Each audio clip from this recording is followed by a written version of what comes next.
Bismillahirrahmanirrahim. Alhamdulillahi rabbil alamin. Wa bihi nasta'in. Allahumma salli ala sayyidina Muhammadin nabiyil ummi wa ala alihi wa sahbihi wa sallim.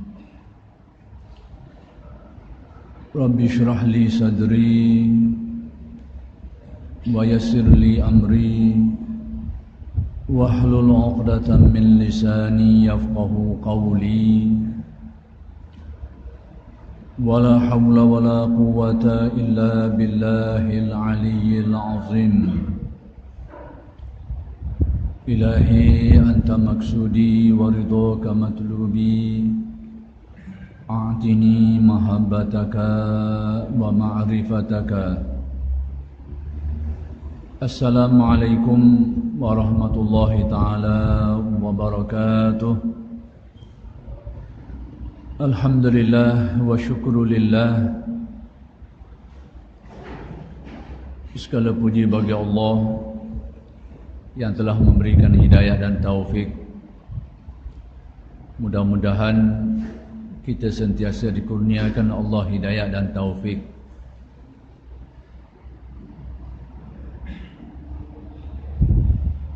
Hadirin hadirat yang dimuliakan,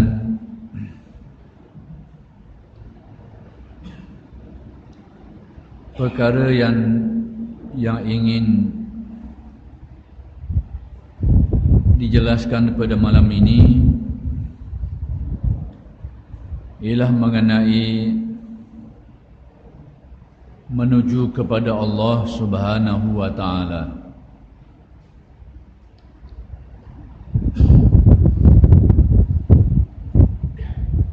Kita sebagai manusia dan sebagai seorang Muslim, sama ada kita meyakininya atau tidak, sama ada kita tahu atau tidak, sama ada kita bersedia atau tidak, sama ada kita menyedari dan mengingatinya atau tidak,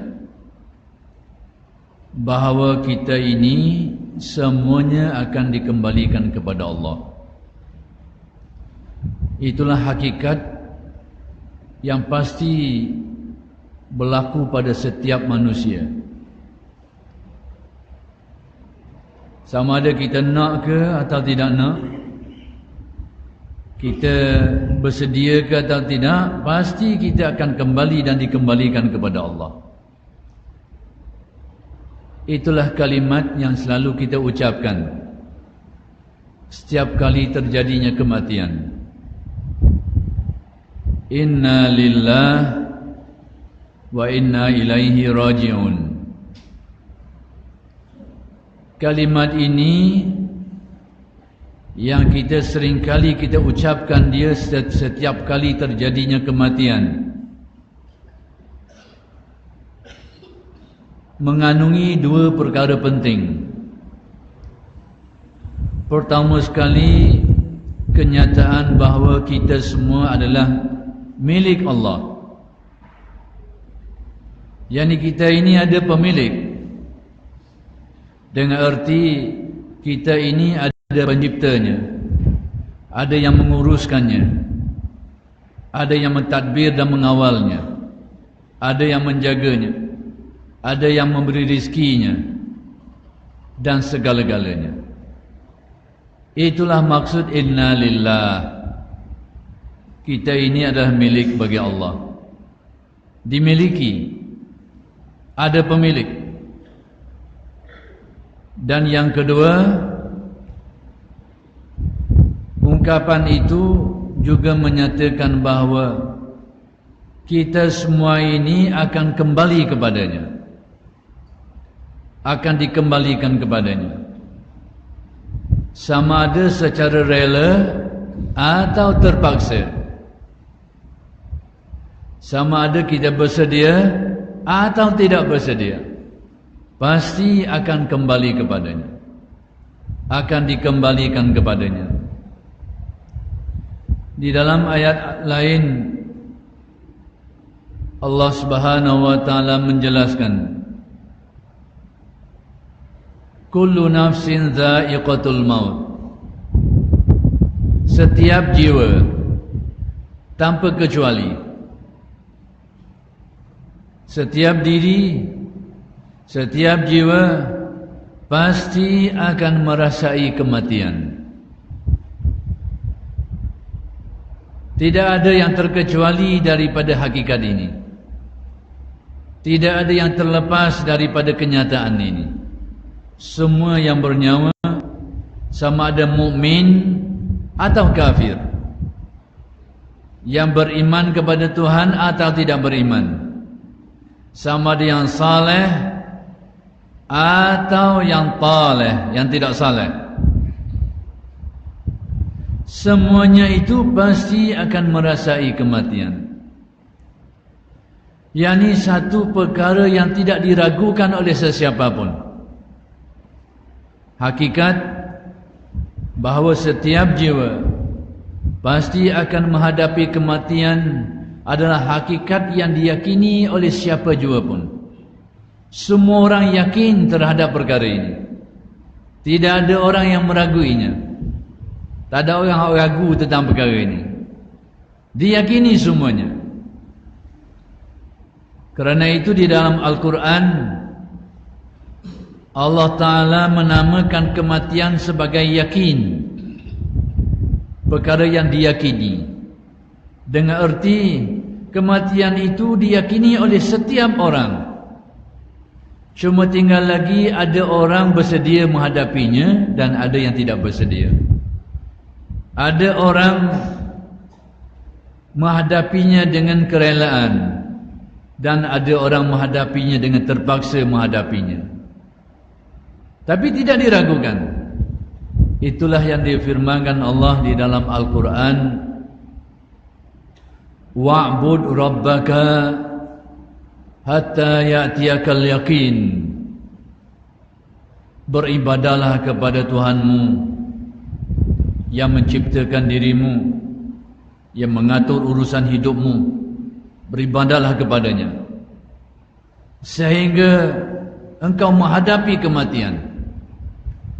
Kematian di dalam ayat ini perkataan yang digunakan untuk menjelaskan kematian, tidak digunakan perkataan al-maut, al-wafat dan perkataan-perkataan lain yang berarti mati. Tapi yang digunakan dalam ayat ini al-yakin, hatta ya'tiyakal yakin, sehingga datang kepadamu sesuatu yang diyakini, sesuatu yang tidak diragukan terhadapnya, yaitulah kematian. Demikianlah hakikat ini, hakikat bahawa manusia ini ada pemiliknya, ada pencipta dan pengaturnya, pengurusnya. Bahawa manusia ini akan dikembalikan kepadanya adalah sesuatu yang diyakini dan tidak diragukan. Dan kita ini sebagai manusia secara umum dan sebagai Muslim secara khusus perlu kita meyakini hakikat ini dan bersedia untuk menghadapinya. Kita pasti akan kembali kepada Allah. Tapi apa erti kita kembali kepada Allah? Atau bahasa lain, kita menuju kepada Allah. Kembali kepada Allah atau menuju kepada Allah ini pertama sekali terjadi dengan kematian yang akan ditempuh oleh setiap orang. Yang itu tidak ada pilihan. Kembali yang tidak ada pilihan. Sama ada kita bersedia atau tidak, kita menginginkannya atau tidak. Tidak ada pilihan kembali dengan arti mati. Tapi kita juga disuruh kembali sebelum kita mati.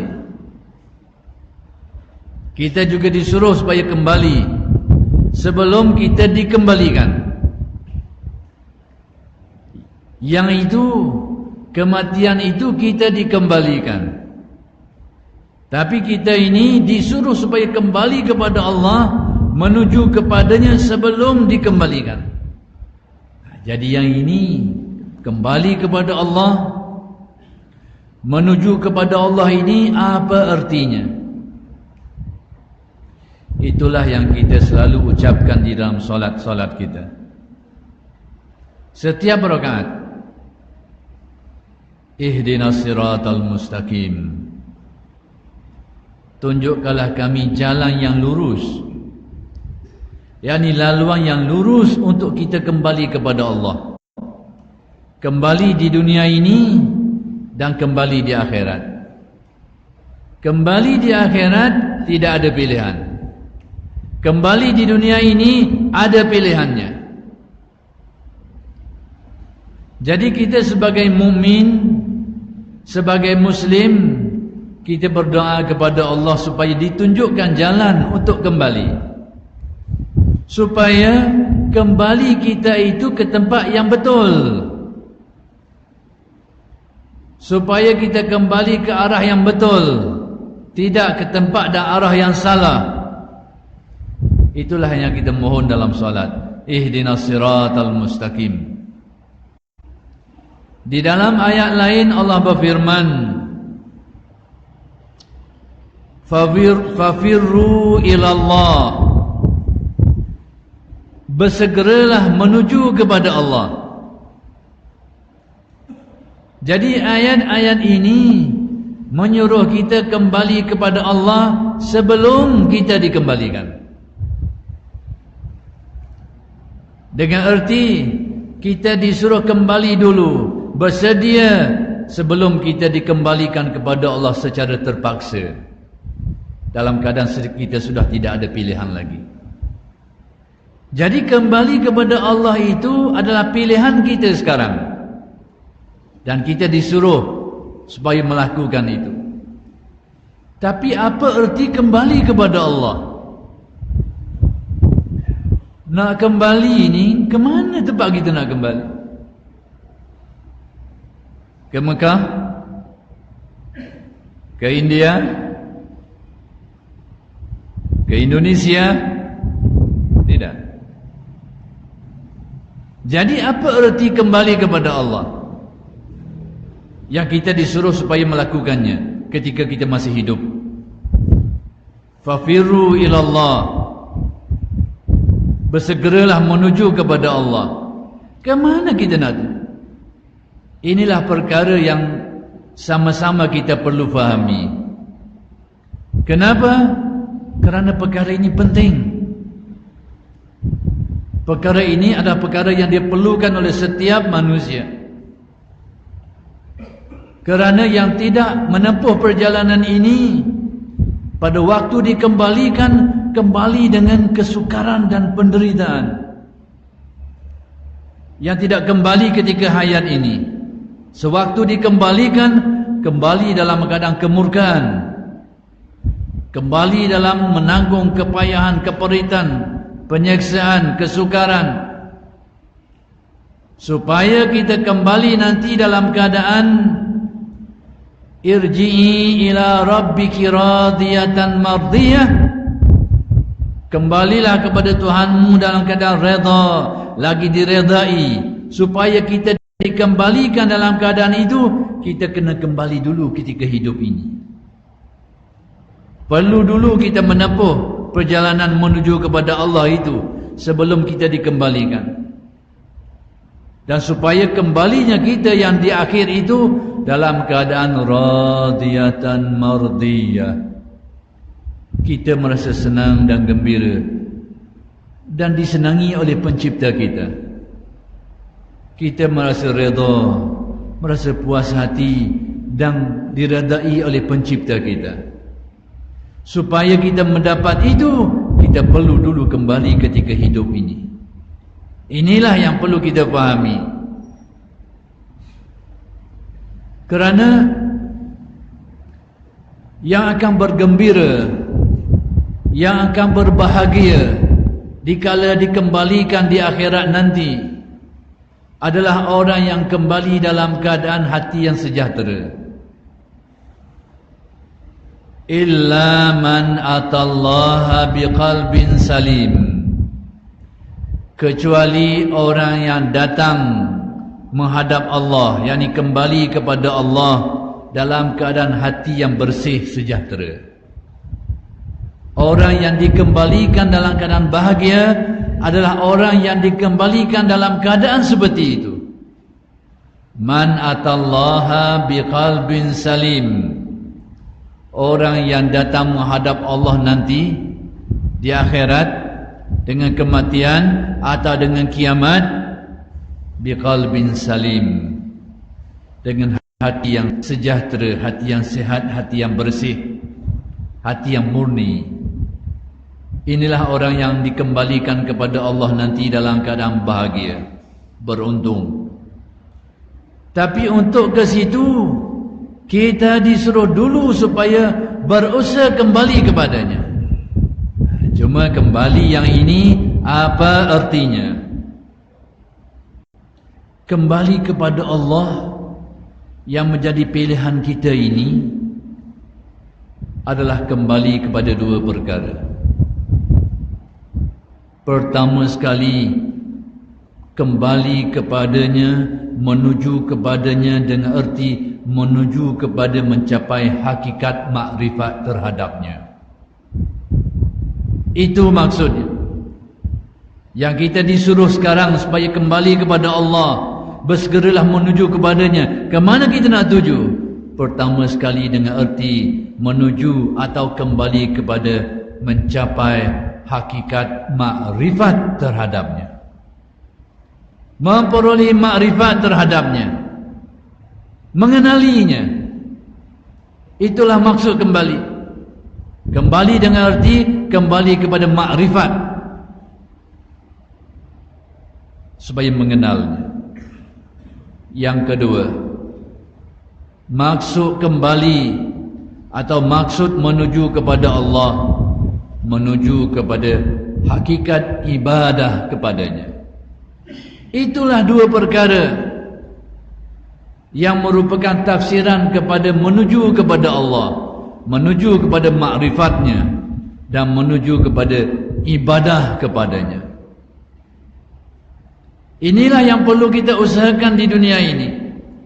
Kalau kita berhasil mencapai dua perkara ini, maka kembali kita nanti dalam keadaan radiyatan mardiyah,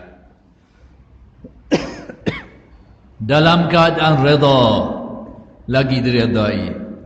Kita gembira, kita bahagia, dan kita diredai oleh pencipta kita. Dan kembali dalam keadaan biqalbin salim, hati yang penuh dengan kebahagiaan, hati yang penuh dengan kejernihan, kegembiraan, kesukaan, keyakinan, ketentraman, dan sebagainya. Jadi kembali kepada Allah ada suatu tuntutan, menuju kepada Allah ada satu tuntutan, yaitu kembali kepada dua perkara, makrifat terhadapnya dan ibadah kepadanya. Dua perkara ini adalah tujuan besar manusia ini diciptakan oleh penciptanya. Tujuan besar manusia diciptakan oleh pencipta adalah dua perkara ini. Itulah yang difirmankan Allah di dalam Al-Quran. Wa ma khalaqtul jinna wal insa illa liya'budun. Aku tidak menjadikan jin dan manusia kecuali untuk beribadah kepadaku, kata Allah. Ayat ini telah menjelaskan kepada kita beberapa perkara penting. Pertama sekali, ada dua makhluk yang diciptakan dengan tujuan yang khusus. Selain daripada dua makhluk ini diciptakan begitu saja, tidak ada tujuan penting. Tumbuh-tumbuhan, binatang ternak, kubal lembu, kambing dan macam-macam lagi, yang itu hidup dan mati, selesai. Kita hidup ada tanggungjawab, mati ada cerita lain lagi. Jadi yang diciptakan seperti ini hanya ada dua jenis makhluk yang diciptakan dengan tujuan besar.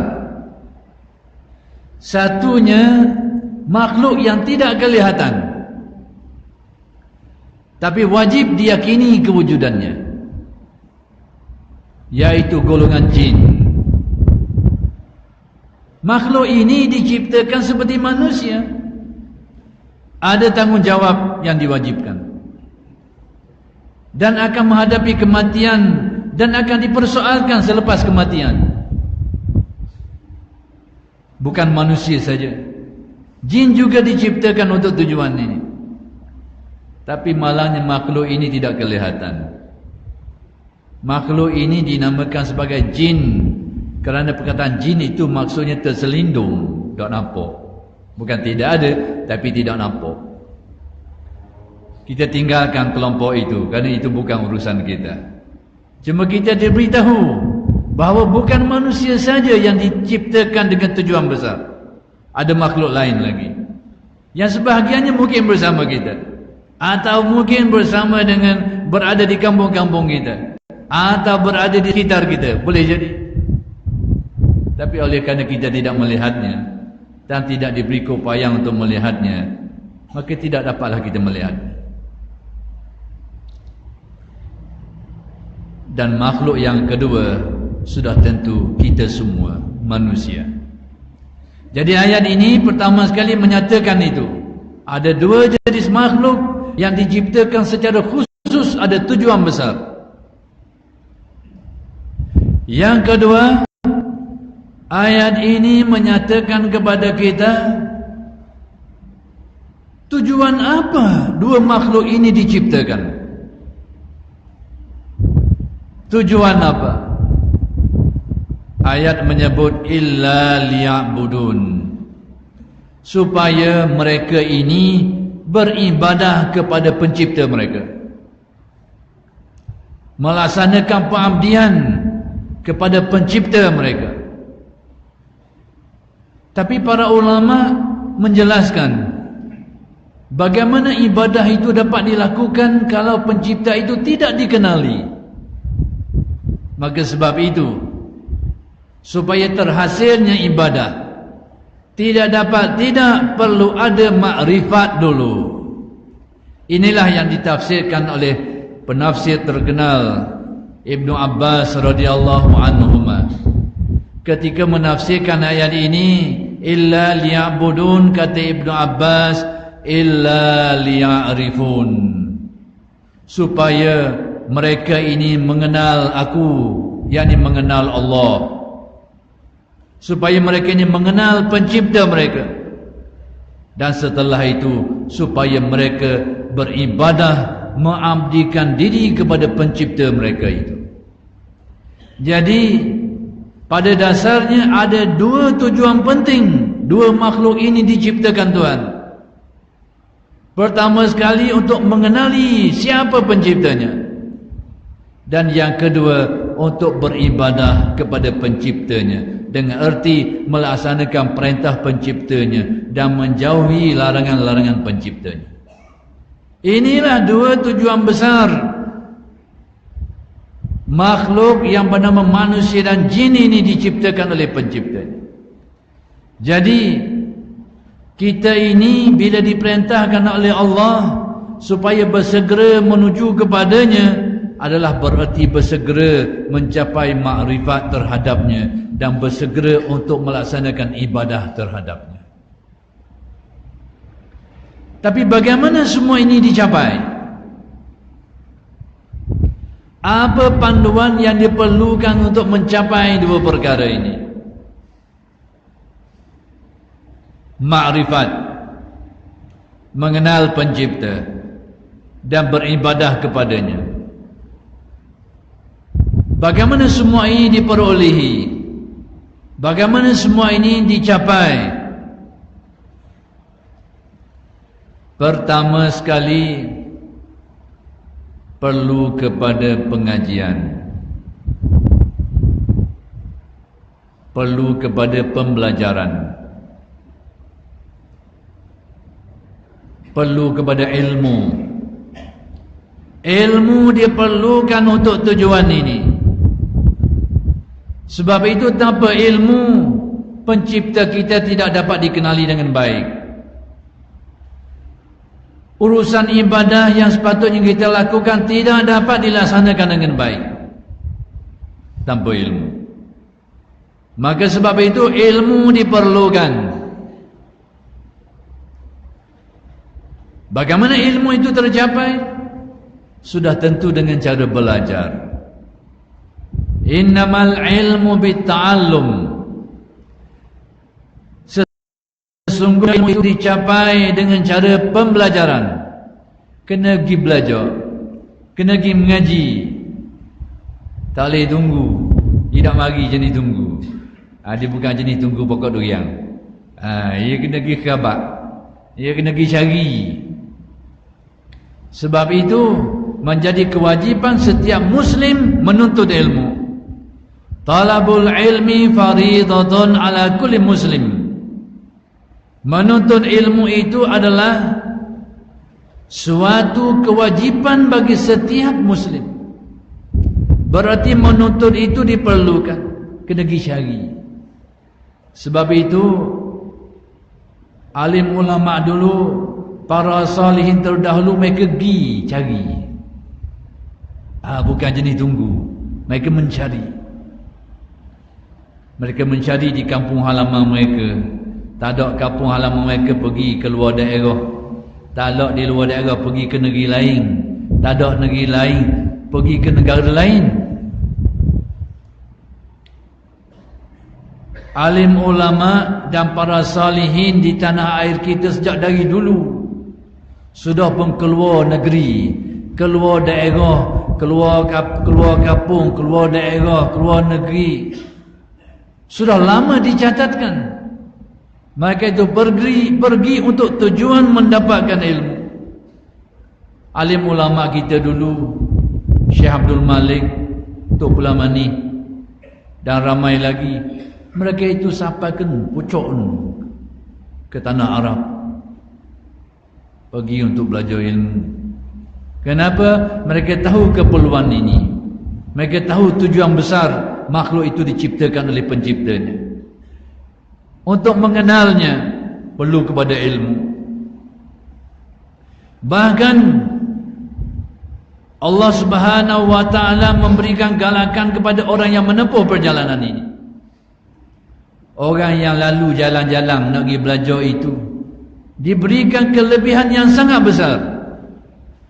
Man salaka tariqan yaltamisu fihi ilman sahalallahu lahu tariqan ilal jannah. Sesiapa yang lalu satu jalan untuk mendapatkan ilmu, nak cari ilmu, dia lalu jalan tu,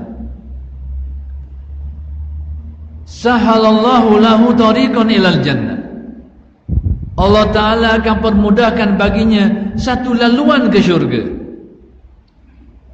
Jadi kalau kita bersusah payah lalu melalui jalan-jalan yang ada untuk tujuan ini, tidak sia-sia. Kita habis masa nak pergi situ, nak pergi sini, bahkan habis tenaga, letih, habis kewangan kita, dengan minyak dan macam-macam untuk tujuan ini. Rupa-rupanya dijanjikan Allah menerusi lisan Rasulnya akan dipermudahkan laluan-laluan ke syurga. Tidak sia-sia. Jadi perkara pertama yang diperlukan adalah ilmu. Dan ilmu itu diperolehi dengan cara belajar. Perlu dipelajari. Jadi pertama sekali, ilmu itu kena pembelajaran. Yang kedua, kena kesungguhan. Sebab belajar ilmu ini tak mudah. Hak sedar tu dengar ceramah. Dengar ceramah memang sedar. Sampai hujung tak berhenti bibir kita ni. Sukaan. Ceramah lain. Mengaji lain. Sebab mengaji memang sah mengatuk mata. Memang sah mari malah lalu. Kenapa? Yang ini lebih diperlukan. Ceramah tu saya sekala boleh lah buat sedap telinga. Tapi yang kita nak ilmu, pengajian. Sebab tu lain. Ceramah ni kita cerah mata sekarang. Tapi kalau pengajian memang kuyu mata sikit. Kuyu. Memang itu lumrahnya seperti itu. Lumrahnya seperti itu. Saya nak kata apa? Sebab itu talabu, tuntut, cari. Artinya apa? Perlu kesungguhan. Perlu kepada usaha. Kata orang nebeng.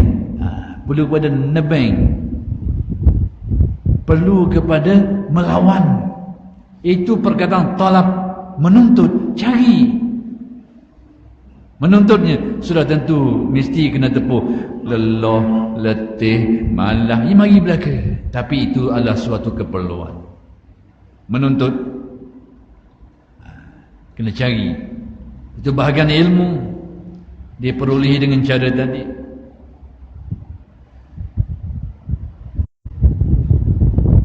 Kemudian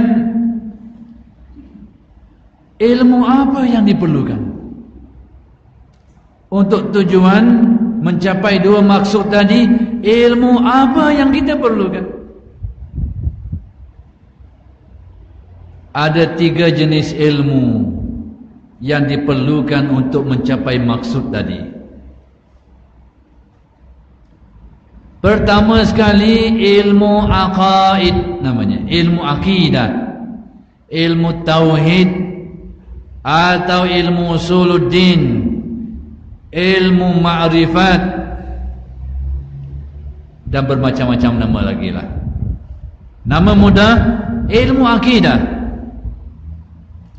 Inilah ilmu asas yang diperlukan supaya dapatlah kita mengenal Tuhan kita Allah Subhanahu wa ta'ala berdasarkan kepada kaedah ilmu dengan dalil-dalil yang mencukupi, supaya kenal, supaya kita tahu dan mendapat keyakinan adanya pencipta kita yang namanya Allah, bahawa Tuhan pencipta kita ini memiliki sifat-sifat kesempurnaan, bahawa dia tidak ada permulaan, tidak ada kesudahan, bahawa dia tidak menyerupai sesuatu pun makhluknya sehingga tidak dapat difikirkan dan digambarkan itu dan ini, bahawa dia itu Maha Esa, tidak dua, tidak tiga, bahawa Tuhan itu tidak berhajat dan bergantung kepada makhluknya, bahawa Tuhan itu Maha berkuasa, bahawa Tuhan itu memiliki kehendak dalam melakukan segala kejadian adalah menurut kehendaknya, tidak terpaksa melakukan sesuatu,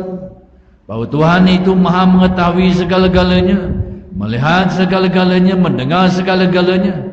Tuhan itu bersifat kalam sehingga dapat memerintahkan hambanya, dapat memberitahu kepada hambanya, dapat melarang hambanya. Perkara-perkara itu perlu dipahami dulu sehingga kita memiliki itikad yang benar terhadap pencipta kita. Dan perkara-perkara lain yang berkait dengan kenabian, dengan perkara sam'iyat, perkara gaib yang wajib kita percayai, tentang alam barzakh, tentang alam akhirat, tentang syurga dan neraka, tentang hisab, perhitungan dan bermacam-macam. Percaya kepada para malaikat, percaya kepada hari akhirat dan perkara-perkara lain yang berkaitan. Semua ini perlu pada ilmu. Bahagian pertama, jenis pertama. Yang kedua, kita perlu kepada ilmu tentang cara-cara untuk beribadah, iaitu ilmu yang dinamakan ilmu fiqh, ilmu fiqh,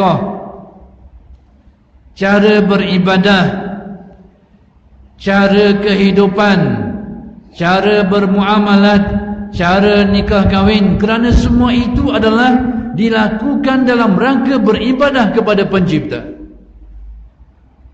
Kita nak berurusan dengan manusia, urusan jual beli, urusan hutang berhutang, urusan sewa menyewa dan macam-macam, semua ini perlu kepada aturan yang diatur oleh pencipta kita. Bagaimana untuk beribadah, melaksanakan solat, melaksanakan puasa, melaksanakan ibadah haji dan sebagainya. Bagaimana semua ini ada aturannya, ada hukum-hukumnya, perlu dipelajari.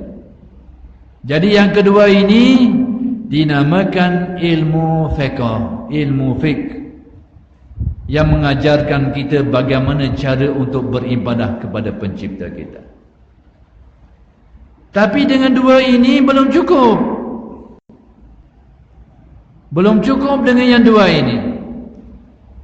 Perlu kepada yang ketiga, yaitu dinamakan ilmu tasawuf. Ilmu ini fungsinya akan menjadikan keyakinan kita lebih mendalam dan halus. Keyakinan kita lebih dirasakan maknanya. Ilmu tasawuf ini dalam kaitannya dengan akidah, yaitu menjadikan keyakinan kita lebih terasa. Kita meyakini Allah Ta'ala itu Maha Kuasa, tapi keyakinan kita kadang-kadang tidak sampai ke tahap dirasakan di dalam hati, sehingga hati kita lebih banyak bimbang kepada makhluk berbanding ketentuan Tuhan pencipta kita sendiri. Sehingga rizki ketentuan Allah, rizki yang diusahakan lebih dipercayai daripada pemberian kurnia Allah. Sehingga sebab-sebab kematian lebih kita bimbangi berbanding ketentuan Allah yang menghidup dan mematikan. Jadi tasawuf ini akan meningkatkan keyakinan kita daripada tingkatan tasdik yang kita percaya sehingga tingkatan zauq, kita rasakan kebenarannya. Itu fungsi tasawuf. Keyakinan yang mula jelira di dalam hati, keyakinan yang kelihatan di dalam hati, yang teringat di dalam hati, yang terasa di dalam hati, timbul perasaan ini. Itu adalah tasawuf.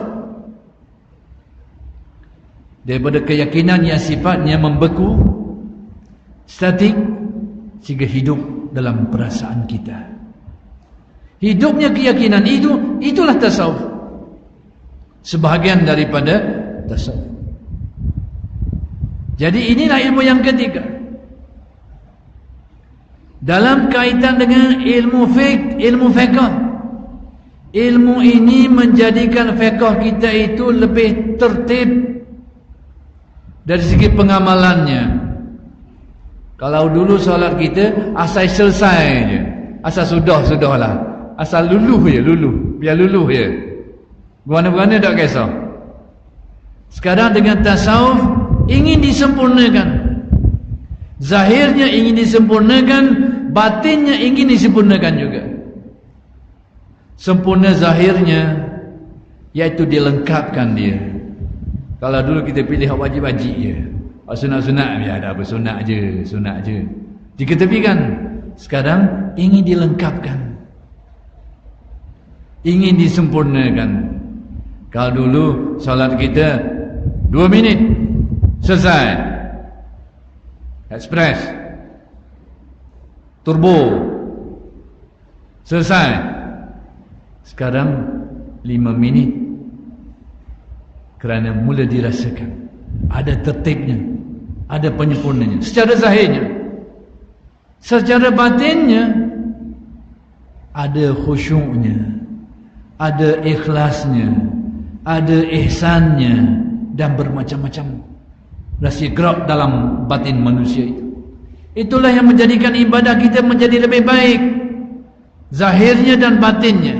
Jadi ilmu tasawuf ini akan menambah nilai kepada ibadah kita, zahirnya dan batinnya.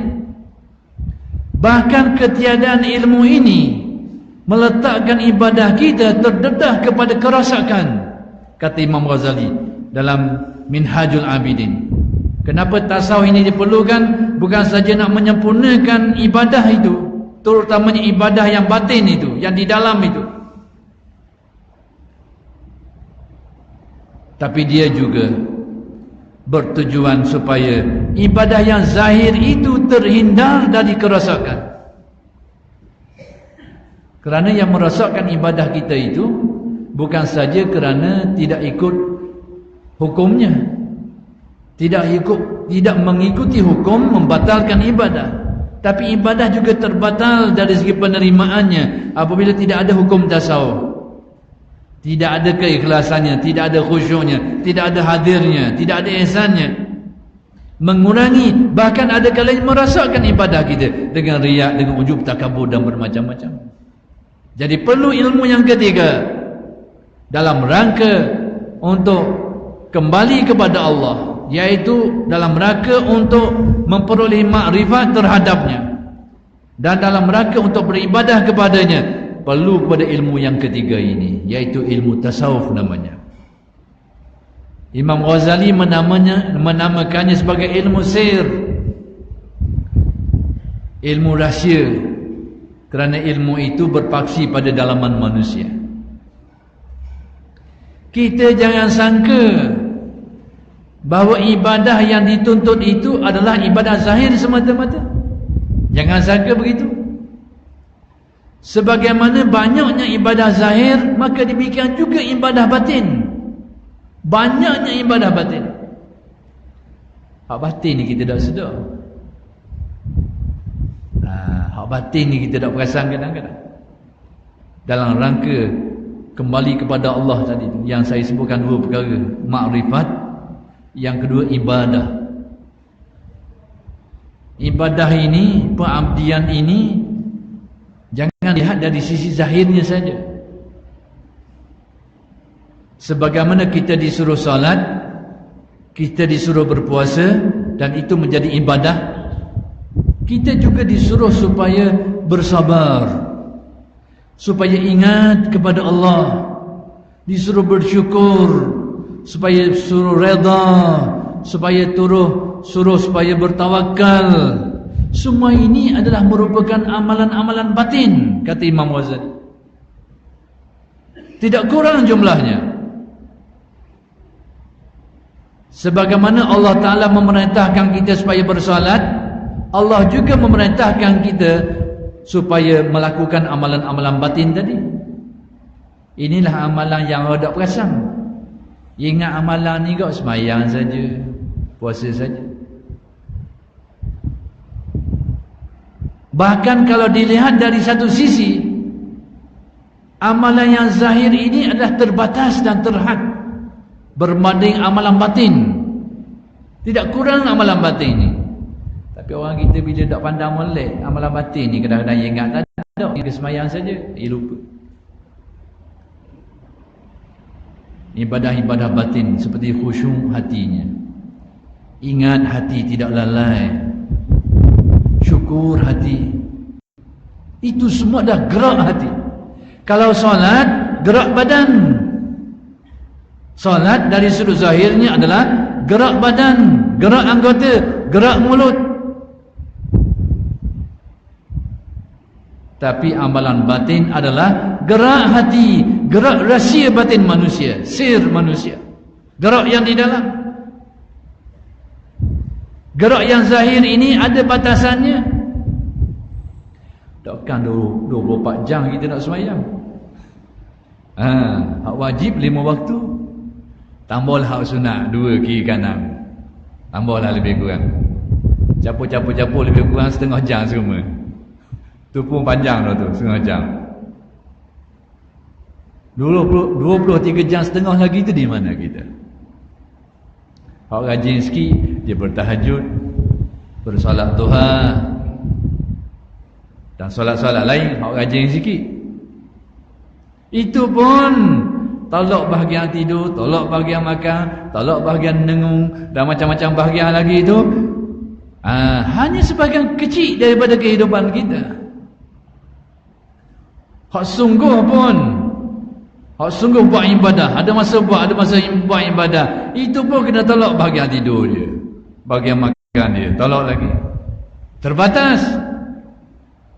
Adapun ibadah yang bersifat batin ini tidak ada batasannya. Hati bila sudah sampai tahap ingat kepada Allah, mensyukuri nikmatnya, ya ini berlarutan, berterusan. Disitulah tempat letaknya rahsia aulia. Disitulah tempat letaknya rahsia aulia, bukan pada ilmunya, bukan pada ibadah zahirnya, tapi pada rahsia batinnya. Pada rahsia batinnya. Itu tempat letak rahsia aulia. Sebab itulah bila Nabi menjelaskan tentang kelebihan Sayyiduna Abu Bakar As-Siddiq radhiyallahu anhu, dinyatakan bukan kelebihan beliau ini dari sudut salatnya, bukan juga dari sudut puasanya. Ma fadalakum Abu Bakrin bi kasrati salatin wala bi kasrati siyamin. Abu Bakar itu tidak melebihi kamu disebabkan kerana banyak solat, tidak juga kerana banyaknya puasa. Tapi di mana bahagian kelebihannya? Tafsiran Al-Ghazali ada yang mengatakan itu satu juzuk dari hadis. Li sirrin waqara fi sadrih, kerana ada satu rahsia yang tersemat di dalam dadanya. Yang ini, kalimat ini dipahami oleh ahli tasawuf sebagai dia ada gerak dalam, hak orang tak nampak. Yang ahli tasawuf menamakannya dengan bermacam-macam nama. Syarak menamakannya sebagai rahsia ihsan. Sebahagian ahli-ahli makrifat menamakannya sebagai solat daim, bukan coklat daim. Yang keliru, bunyi dekat-dekat, coklat, solat. Jangan keliru, selalu dengar pula, yang balik yang beli tunggu. Solat daim, as-salat daimah, merujuk kepada isyarat, merujuk kepada isyarat firman Allah Ta'ala, alladzina hum ala salatihim daimun, orang yang berterusan atas solat mereka itu, daim, berlarut-larutan. Yakni sekalipun badan mereka sudah tidak lagi rukuk, sudah tidak lagi sujud, tapi hati mereka kekal dengan hakikat-hakikat itu, masih kekal. Kita barangkali badan rokok pun hati tak rokok mana kok kadang-kadang. Tu tengah-tengah badan rokok tu, tengah-tengah badan rokok. Cuma tak nampak je rupa batin kita tu. Barangkali nenggok gitu barangkali. Kata-kata. Itu belah-belah rokok. Mereka bersolat batin mereka itu. Itu yang saya nak beritahu bahawa ibadah itu yang mana kita dalam rangka kita menuju kepada Allah. Salah satu daripada maknanya menuju kepada ibadah kepadanya. Tidak cukup hanya dengan ibadah zahir kita. Dan tidak sempurna dengan semata-mata ibadah zahir kita. Perlu dilengkapkan, perlu disempurnakan, perlu dikukuhkan dengan ibadah batin, dan itulah yang lebih utama, paksi utamanya. Jadi inilah 3 ilmu yang diperlukan untuk mencapai tujuan kembali kepada Allah, kembali kepada ma'rifatnya, kembali kepada ibadah kepadanya. Kemudian dalam menempuh perjalanan ini, bagaimana kita ingin menempuh perjalanan ini menuju kepada Allah ini? Kita boleh saja menempuhnya dengan sendiri kita. Pada dasarnya, bagi orang yang sudah ada ilmu-ilmu asas, yang sudah ada ilmu-ilmu asas. Dia sudah ada ilmu usuluddin lengkap, cukup apa yang diperlukan. Sudah memahami hukum-hukum fiqh sekadar yang diperlukan untuk beribadah kepada Allah dan melaksanakan urusan ibadah-ibadah yang lain. Dia sudah ada ilmu ini. Dan dia ada ilmu-ilmu tasawuf yang asas tentang akhlak-akhlak yang baik, sifat-sifat yang mulia dan sebagainya.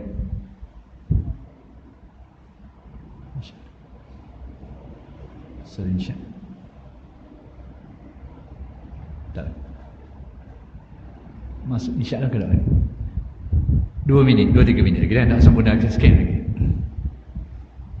Bagi yang sudah lengkap semua ini, sudah memiliki ilmu ini, dia boleh saja melaksanakannya dengan sendiri untuk tujuan mencapai maksud tadi, memperoleh makrifat dan mencapai hakikat ibadah. Dia boleh. Tapi panduan-panduan mengajarkan kita supaya mencari pemandu. Di dalam surah Al-Fatihah kita ditunjukkan secara isyarat tentang perlunya panduan di dalam menempuh. Macam kita kalau nak pergi melancong, boleh je pakai redar. Kita ada maklumat sikit, ada peta, ada kepandaian sikit, boleh redah kita tu. Tapi kalau ada guide, ada tukang tunjuk, ini lebih sempurna, ini lebih mudah, ini lebih memudahkan, lebih mempercepatkan perjalanan. Tanpa kita sedar bahawa semua ini tertunjuk di dalam suratul Fatihah. Pada waktu kita menyebut firman Allah, ihdinas siratal mustaqim, kita minta dengan Allah, ya Allah, tunjukkanlah kami jalanmu yang lurus supaya tidak terbabas. Dituruti dengan firman Allah, siratal ladzina an'amta 'alaihim, jalan orang-orang yang engkau telah beri nikmat kepada mereka, yakni jalan orang-orang yang engkau beri nikmat sehingga mereka berjaya menempuhnya.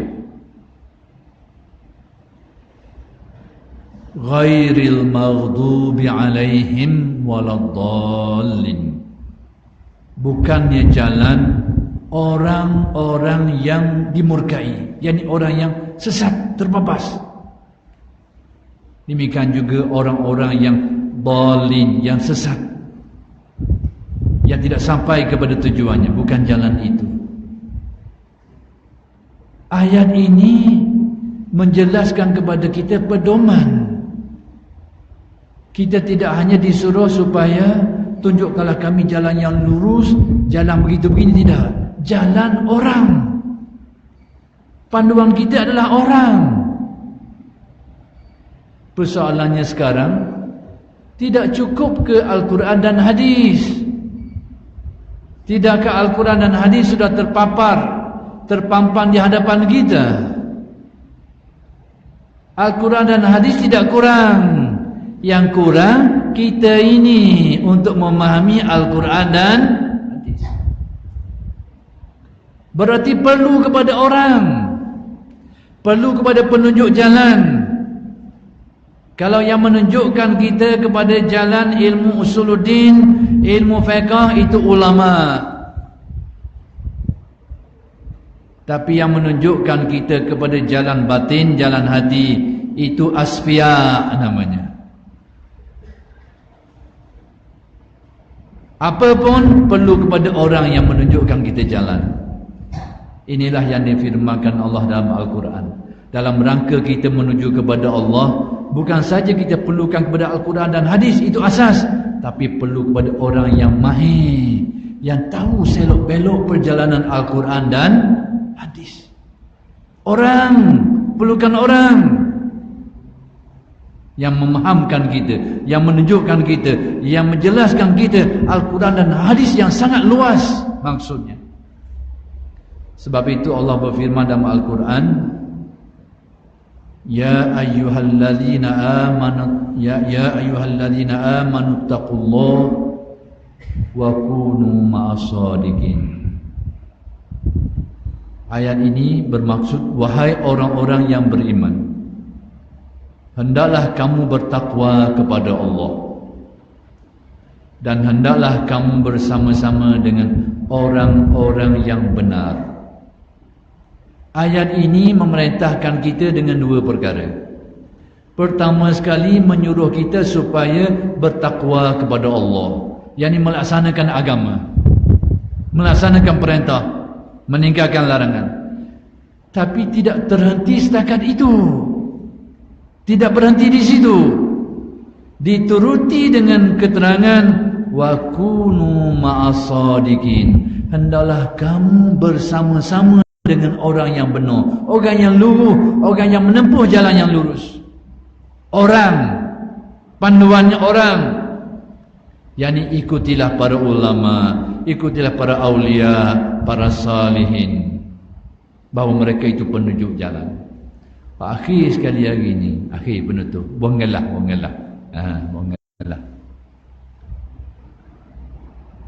Orang yang bagaimana yang boleh menjadi pedoman bagi kita.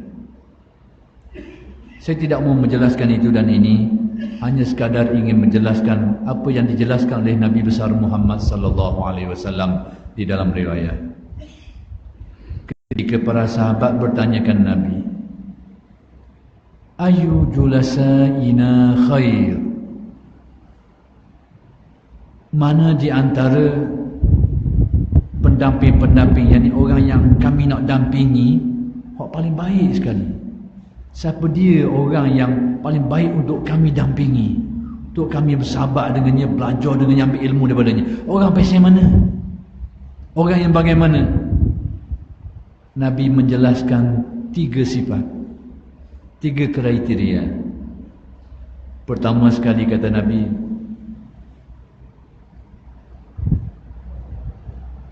menjelaskan 3 sifat. Man zakarakumullahu ru'yatuh. Man zakarakumullahu ru'yatuh.